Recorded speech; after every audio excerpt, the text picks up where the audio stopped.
Bonjour à tous, on se retrouve pour une nouvelle partie, 10 minutes plus 0 secondes, et on a les noirs, 4 encore, et une française bien sûr, E6, D4, D5, est-ce qu'il va jouer cette fois? Quel C3? Oh, je crois que c'est la première fois qu'on le voit, cavalier C3, alors c'est normalement vraiment l'une des variantes principales, hein, cavalier C3, avec donc la variante d'avance bien sûr avec E5, avec la variante d'arrache qu'on a vu 3 fois je crois. La variante d'échange évidemment on la voit de moins en moins.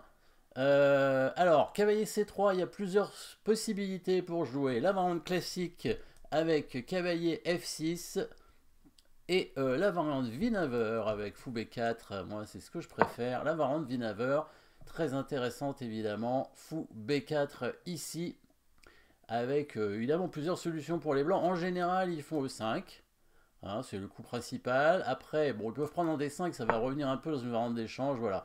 E5, en général, on fait C5. Je préfère jouer d'abord cavalier E7. Je pourrais expliquer pourquoi. Non, voilà, il a joué à 3. Alors, c'était sur fou D2, hein, voilà, mais ça arrivera probablement pas. Voilà, on est dans la grande variante ici avec A3, peut-être Dame G4, le coup principal, le plus agressif en tout cas. H4 est intéressant ici aussi, et puis bon, les autres coups comme A4 et cavalier F3 sont jouables, mais ils sont moins dangereux. Mais bon, moins dangereux, mais il faut quand même faire attention. Voilà, KF3, ce que je disais, c'est l'ancien coup vraiment. Alors, fou D7, on développe le fou avant le cavalier, c'est rare, mais ça permet éventuellement, s'il nous laisse faire, voilà, bah voilà, justement, c'est ce que je voulais montrer. Le fou qui vient là, et ensuite le fou qui vient en A4 pour attaquer ce pion en C2, et surtout, bloquer le pion A3 ici. Et là, on va se retrouver dans une position normalement de roc opposé. Alors, il joue fou G5, ça sert à quoi? Bon, H6, c'est un coup utile normalement, donc on va le jouer.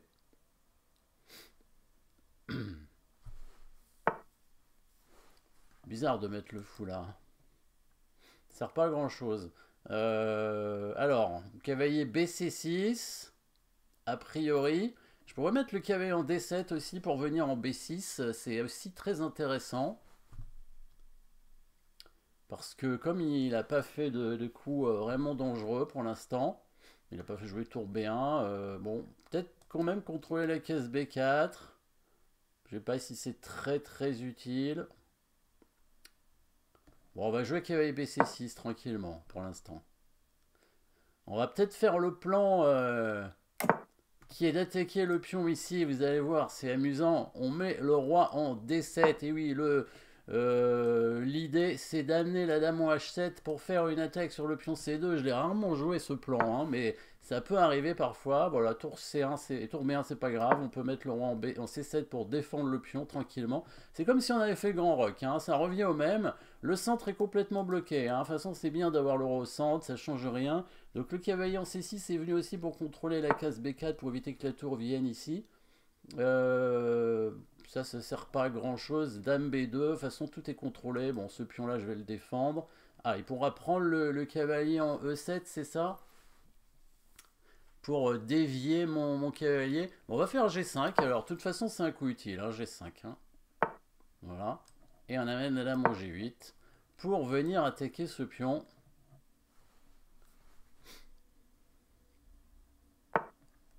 Tour B8. Je pourrais jouer B6 aussi. Ouais, je pense que B6 est jouable quand même. Ouais, je vais peut-être jouer B6. Il n'y a pas de raison de ne pas le jouer. Hein. Ouais, on va le faire, on va le faire, on va le faire. En général, je ne joue pas pour laisser éventuellement un passage à la tour ici en B6 plus tard. Mais vraiment, c'est vraiment très loin dans la partie. Donc je pense que ça n'arrivera pas. On va plutôt jouer pour une attaque sur le roi. Le roi, il va pouvoir se décaler ici. Alors, est-ce qu'il menace un sacrifice? Je crois pas. On va mettre la dame en G6. Voilà, l'idée, hein, vous voyez, c'est d'attaquer ce pion, évidemment, et de faire une attaque avec H5. C'est parti pour les pions d'assaut, hein, puisqu'on est dans des rocs opposés. Donc on avance les pions devant son roi. Son fou ici est menacé déjà, hein, avec le blocage ici. Enfin, avec le blocage, avec le coup H4 hein, qui permettrait de gagner évidemment le fou, hein, puisque le fou serait bloqué en fait. Alors, F4, oui. Donc du coup, bah, ça permet de libérer son fou, hein. Il avait un peu pas le choix, je pense. Donc on y va, on continue la poussée des pions.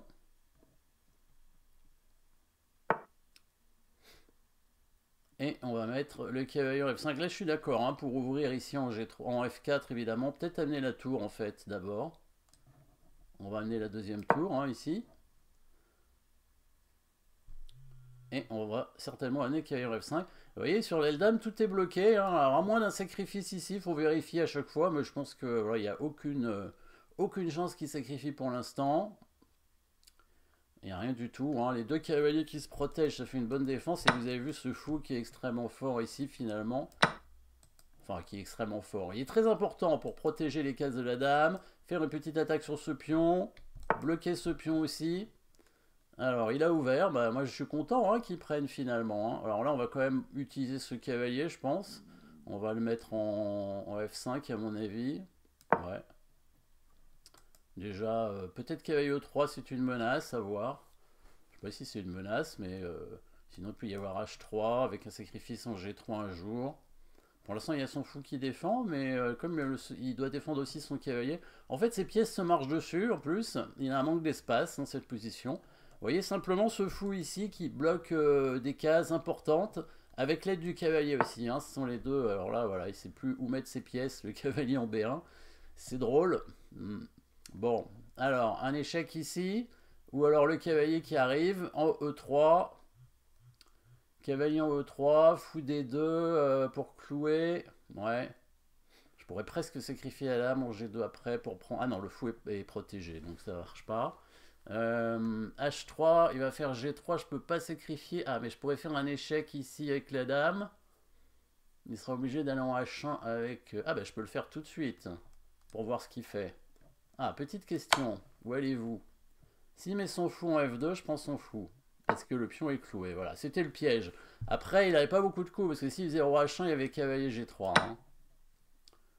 Bon, mais là, il abandonne, parce qu'il y a une menace de mat, et qu'il peut rien faire, probablement. Si, il peut jouer G3, mais on prend, voilà, il abandonne, voilà. Voilà, le piège ici, avec le coup échec. En fait, bah, y a trop de pièces sur son roi, hein, donc c'est un piège, et en même temps, il peut rien faire du tout, à mon avis. Alors, sur roi H1, je pense que je peux jouer cavalier G3, échec, hein. Petit échec pour voir où il va. Alors, il peut pas prendre avec le pion, hein, sinon il est mat, très rapidement. Et s'il prend avec le fou, donc je voulais aussi prendre avec le pion, peut-être. Et préparer, il est obligé de faire H3, hein, et préparer donc le sacrifice ici en H3, peut-être simplement doubler les tours et le mater. Ouais. On monte une tour, après il peut attaquer la dame, mais ouais, il pourra attaquer la dame, mais je pense qu'il ne pourra pas bouger son fou, hein. Alors on va monter la tour tout là-haut. En général, quand on veut doubler les tours, on les met tout là-haut, tout là-haut. Enfin, c'est-à-dire on met le plus loin possible, hein, sur la colonne. Donc c'est ça pour attaquer la dame. On bouge la dame. Ah oui, il peut jouer dame C1 peut-être pour proposer l'échange quand même. Ouais. Bon, et du coup, il n'y a pas de mat tout de suite. Il n'y a pas de mat, mais il aurait dû jouer ça, voilà. La partie continue, il n'y a pas de mat tout de suite. Ah, peut-être la dame en H6 pour menacer tour prend H3 et mat en H2. Oui, c'est ça, oui. Et là, il est obligé de faire tour E2 pour protéger le mat en H2, certainement. Et est-ce qu'on peut tripler? Est-ce que ça sert à quelque chose de tripler?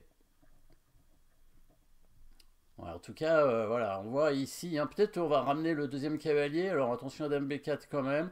On peut simplement faire A5 avec l'idée de ramener le cavalier en E7 et en F5. Bon, on va revoir l'ouverture parce que vous avez vu comme c'est facile avec les noirs, cette variante. Très simple. Donc, cavalier C3. Alors, c'est un bon coup, hein. C'est pas parce que vous avez vu une partie où les noirs gagnent tout de suite que vous pensez que c'est un mauvais coup. Non, c'est une bonne variante, hein. C'est comme la Tarrache cavalier D2, cavalier C3, c'est un très bon coup. Vinaver. Donc, ça, c'est la défense Vinaver, hein, sur la française avec cavalier C3. Donc, ça, c'est l'une de mes variantes préférées. Les blancs ont joué le coup principal E5. Cavalier E7 avant de jouer C5 parce que sur C5, bon, il y a cette variante avec fou D2 qui est pas gênante mais qui est un peu embêtante. Après cavalier E7, voilà, l'idée c'est cavalier B5 et ça joue avec les noirs bien sûr, hein. Et donc l'idée de jouer cavalier E7 avant, comme ça sur fou D2, comme on n'a pas joué C5, on peut jouer B6, voilà, et l'idée c'est d'échanger le mauvais fou. Bon, c'est équilibré, hein, ça donne pas d'avantage pour les noirs du tout, hein, mais bon, ça évite une variante. Après, on n'est pas obligé, on peut très bien laisser faire fou D2, cavalier B5. Hein. J'ai pris l'habitude de jouer cavalier E7 maintenant. Donc A3 aussi coup principal. Et là, bon, il a joué cavalier F3 qui est quand même pas très agressif, hein, c'est l'ancien coup. Le coup le plus agressif et le plus intéressant, c'est Dame G4 avec l'attaque sur le pion. Peut-être on aura l'occasion de le voir un jour, hein, avec 2 coups pour les noirs. Petit roc, ça c'est le coup que je joue en général. Et Dame C7, donc avec le Gambit, hein, sacrifice ici. Dame C7 ou bien l'échange d'abord et ensuite Dame C7. Ouais. Peut-être c'est plus précis d'ailleurs. Parce que Dame C7, ça permet la vente avec fou D3 en fait. Ça permet avec la vente avec fou D3. Mais après, fou D3, c'est pas si grave. Si les noirs font C4 et cavalier F5, voilà, ça revient un peu dans une structure qu'on a joué tout à l'heure. Voilà, en tout cas, il n'a pas joué Dame G4. Il y a un autre coup qui est très intéressant, c'est H4 ici, hein, pour les blancs. Qui n'est pas si facile à jouer avec les noirs. Alors, il y a un jeu qui est F3, fou D7, donc vous avez vu l'idée. Alors, normalement, à mon avis, hein, le meilleur coup des blancs, c'est A4 quand même, pour empêcher ce qui va se passer hein, dans la partie. Hein, et donc, l'idée de A4, c'est aussi de mettre le fou en A3 après, parce que ce fou, après, il sert à rien du tout. Il s'est retrouvé bloqué complètement. Bon, enfin, il a fait fou G5, à mon avis, pas terrible. Donc ça, je pense que c'est pas très bon comme coup. Même si c'est... oui, ça existe, hein, c'est l'une des variantes, mais je pense que c'est pas bon, tout simplement.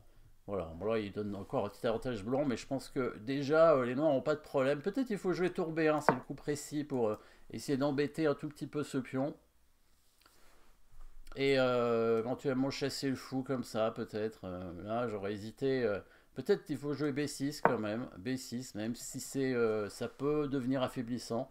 Tour B4, alors tour B4, je sais pas si c'est une menace en fait. Ah oui, c'est ça, après K et C6. Ah si, c'est une menace, parce qu'après, évidemment, on perd une deuxième pièce. Peut-être à 5 pour jouer B5. Mais il peut sacrifier ici, peut-être. Et sa tour va sortir. Ouais. Il fait ça et sa tour devrait pouvoir sortir. En fait, sur B5, il y aura toujours la case dans C5. Et si on attaque la tour avec la dame, il va la défendre. Donc ça, c'est pas bon pour les noirs. Hein. Bon, ça, c'était pour éviter de jouer le fou ou de le défendre avec la dame. Mais je pense que tour B1 c'est un peu mieux. Et là, on est peut-être obligé de jouer dame C7 ou dame D7 pour défendre le fou. Probablement, ouais. Peut-être dame D7 pour défendre le fou. Ouais, peut-être. Mais la dame est moins bien placée. Hein. Ouais, je pense que tour B1 c'est le bon coup. Bon, ça c'est pas bon. Hein. Le fou il a rien à faire ici. H6 c'est un coup utile pour les noirs. Parce que les noirs donc, veulent faire le grand roc et ensuite attaquer en avançant les pions devant le roi blanc. Bon là il a peut-être intérêt à prendre le cavalier en fait. Vite se débarrasser de ce mauvais fou.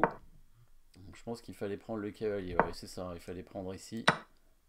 Et là j'aurais peut-être pris du roi hein, avec l'idée faire ça. Hein, comme on a vu dans la partie. Donc là j'hésite à mettre le K en D7, je pense qu'en C6 c'est bien. Voilà, et roi D7, ça c'est un plan classique hein, dans ces positions-là où la dame va venir s'infiltrer sur la petite case en H7. Hein, c'est pour ça que H6 c'était utile. Donc la dame veut venir en H7 pour faire pression sur ce pion et du coup mobiliser 2 pièces blanches à la défense. Hein, en général, la dame et la tour. Hein. Parfois le fou blanc, mais il faut qu'il recule là où il y a la dame. Tour B1, roi C7, maintenant j'ai même plus besoin de faire B6. Ça sert à rien. Donc G5, alors parce que je voulais pas qu'il prenne le cavalier avec son fou. Voilà, finalement. Et puis de toute façon, c'est un coup utile pour l'attaque, hein, vous avez vu. Dame B2 sert à rien. On fait B6, voilà. Là, en fait, on peut pas attaquer quand on n'a qu'une colonne semi-ouverte. Une colonne semi-ouverte, ça suffit pas pour attaquer. Il faut au moins soit 2 colonnes semi-ouvertes, soit une colonne ouverte. Donc là, la colonne semi-ouverte est bloquée. On contrôle toutes les cases. Et la tour et la dame blanche ne servent à rien. Et on voit que les blancs ne peuvent pas se créer une deuxième colonne semi-ouverte parce que ce pion est bloqué. Avec l'aide du fou ici. Hein, très très bien ce fou ici. en A4. C'est lui qui fait, qui défend toute la position du roi. Les blancs n'ont aucune menace. Donc la seule chance, c'est éventuellement un sacrifice ici, peut-être. Mais je vois pas comment il va... Oui, il faut qu'il sacrifie. Après, il faut qu'il défende d'abord ce pion, hein. Probablement, quand même. Et donc mettre une tour en C1. Mais ouais, celle-ci, bon, bah, ouais, c'est sûr que c'est triste, hein. Il joue tour B1, après il joue tour C1. En fait, il aurait pratiquement dû mettre l'autre, peut-être, mais et ensuite sacrifier en C4. Mais après H5, il a encore un problème sur ce fou. Après, sur H5, il aurait pas dû faire F4, hein. Il aurait dû plutôt faire F3, je pense. Et essayer de tenir cette case pour éviter une ouverture de ligne. Mais bon, je pense qu'on on va y arriver quand même, hein, avec les noirs, hein, parce qu'il y a trop de pièces sur l'aile roi ici. Voilà, la tour qui arrive. Menace en G2. Il y avait peut-être mieux que ce coup. Ah, il n'y a pas plus ce coup. Peut-être prendre en F4 en fait, tout simplement, hein.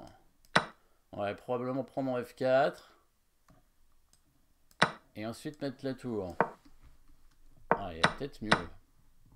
Peut-être cavalier F5 pour entrer ici. Direct.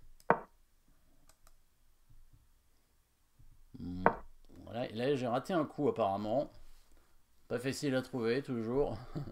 Alors peut-être G4, mais G4 je voulais pas le jouer parce que après G4, bon c'est le bon coup. Mais après G4, j'avais peur qu'il arrive à bloquer tout. C'est-à-dire quand je fais G3, il fait H3 et quand je fais H3, il fait G3. C'était ça le souci que j'avais. Mais il pourra peut-être pas éviter qu'un cavalier rentre ici en fait. Voilà, il est complètement bloqué, hein. Bon là il fait des coups d'attente, c'est tout ce qu'il peut faire. Il est presque en zugzwang déjà.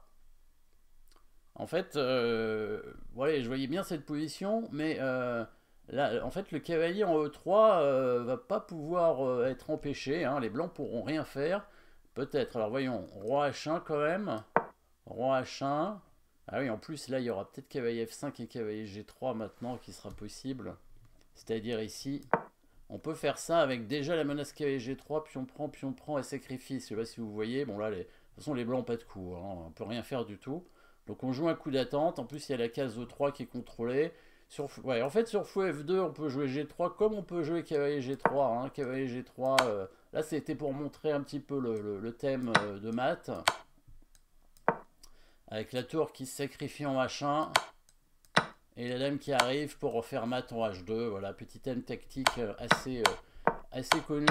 Oui, peut-être G4 du coup, ça gagne tout de suite, hein. J'avais peur qu'il bloque, mais en fait, ces pièces sont tellement mal placées qu'il ne peut pas bloquer. C'est pour ça que j'ai joué ça. En me disant, bon, bah, de toute façon, je préfère avoir la colonne ouverte. Voilà, dame prend, enfin semi-ouverte, hein, du coup, évidemment, ici.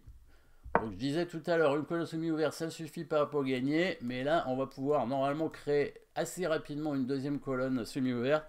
En plus, il y en a une ici, hein, finalement, hein. Même si c'est pas pour les noirs, c'est pour les blancs, mais les blancs pourront jamais l'utiliser. Il n'y a aucune attaque sur les rois pour les blancs, hein. Voilà, le cavalier qui arrive en F5. Les pièces blanches qui sont bloquées complètement. Voilà, on a vu la fin, hein, avec le petit échec ici. Et donc là, si jamais il bouge son roi ici, voilà, cavalier G3, s'il prend avec le pion, on reprend comme ça. Et c'est mat, prochain coup. Et s'il prend avec le fou, bon voilà, c'est ce que je voyais. C'était la suite qui aurait pu arriver dans la partie. Et là, voilà, on avait vu tour H4, avec l'idée de doubler les tours et sacrifier en H3, voilà. Donc première défense Vinaver, vous avez vu, c'est pas très compliqué à jouer. Bon, après il a été évidemment un peu coopératif sur l'ouverture. Le coup d'H4, ici, plus intéressant, peut-être ça viendra. Voilà, merci d'avoir suivi cette partie. On se retrouve très vite pour une prochaine partie. N'oubliez pas de vous abonner. Merci à tous.